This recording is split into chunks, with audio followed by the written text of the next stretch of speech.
Out here early this morning, I got another bubbler to check. We've got sweat bees, and those big black bees are out here this morning. That guy moves so fast. Oh, come back, come back. Yesterday, when I was thinking about my garden, I was thinking of that song by the Bee Gees, Staying Alive. Just got to keep this garden alive a few more days in this high heat that we're experiencing. But I'm happy to see these are putting more tomatoes on. It's very encouraging. They don't look too good, the plants, but they are alive. And every time I'm out here, I see work that needs to be done. For example, this bed didn't really do that well this year, except for some of the wildflowers.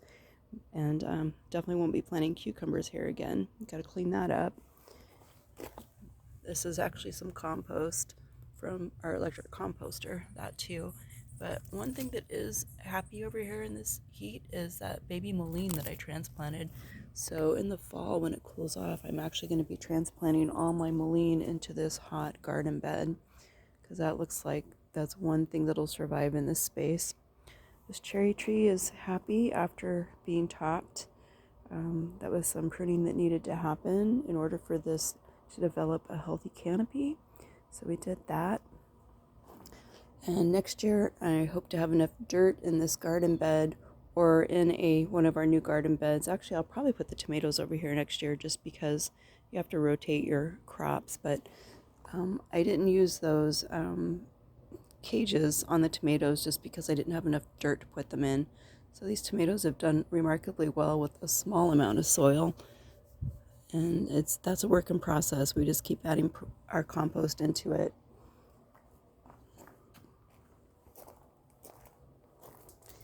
I harvested a few of these lemons yesterday, even though they're not ripe, only because I could tell that the ones that were getting yellow were going to get that brown rot fungus. And it says that if you have anything with that, you have to harvest it so it doesn't spread to the rest of the fruit. That was something I didn't expect, and I'm not entirely sure what caused that. I did have some slime molds over here this year, and when I went to water yesterday, I saw it like releasing spores, right? So I cleaned that up and got rid of that. So hopefully that helps. But I have been treating with the orchard spray. The tree itself actually looks pretty healthy, which is impressive in the heat that we're experiencing. I'm really looking forward to doing some more grafting. I actually watched quite a few videos on grafting yesterday. This is the lemon graft that's doing super well. This one is still alive, but it didn't leaf out. It's still green, so there's hope for it. We'll see. Something else I learned is that the direction that you put it on makes a difference, but I'm just looking to try to see, did I get that? I may have put this on in the wrong direction. I'm not sure. That's probably what I did with that one. Who knows? We'll see if anything happens with that or not. And I wanna try grafting the Anna apple onto this delicious apple, just because this starts to try to set on so late.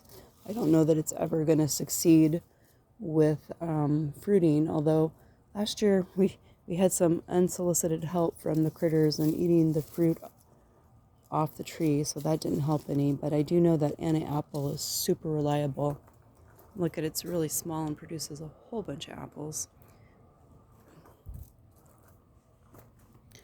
I treated all the citrus with the orchard spray just to make sure that brown rot didn't spread throughout our citrus, only because I'm not entirely sure what caused that to happen.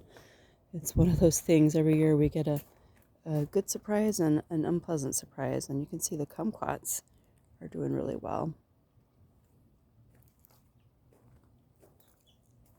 We've almost harvested all the figs.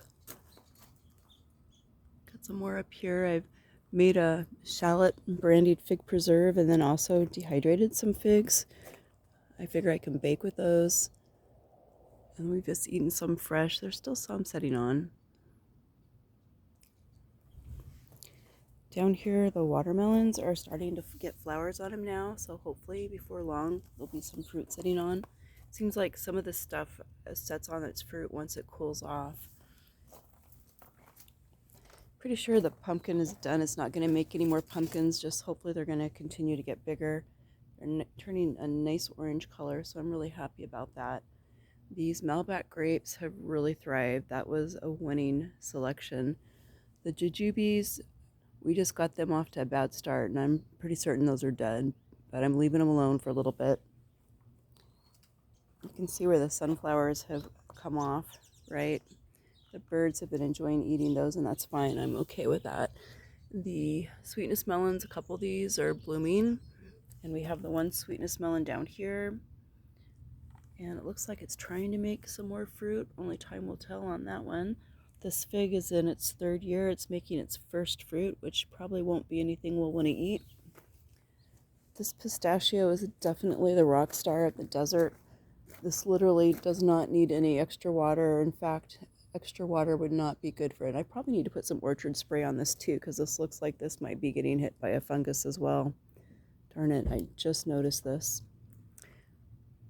Well, it's about time for me to go check one of the bubblers that we did. It's time, Rose. Oh, okay. Oops. Well, gotta go check that.